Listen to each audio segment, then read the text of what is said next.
ਤੇ ਜੇ ਉਹ ਰਹਿੰਦਾ ਕਾਬੇ ਅੰਦਰ ਤੇ 10 ਬੁੱਤਖਾਨੇ ਵਿੱਚ ਕੀੜਾ। ਜੇ ਉਹ ਰਹਿੰਦਾ ਕਾਬੇ ਅੰਦਰ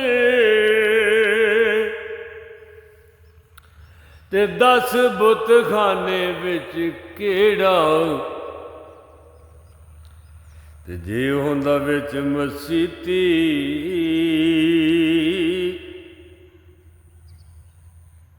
ਦਸ ਮੈਖਾਨੇ ਵਿੱਚ ਕੀੜਾ। ਤੇ ਜੇ ਉਹ ਰਹਿੰਦਾ ਬਸਤੀ ਅੰਦਰ ਤੇ 10 ਵੀਰਾਨੇ ਵਿੱਚ ਕਿਹੜਾ।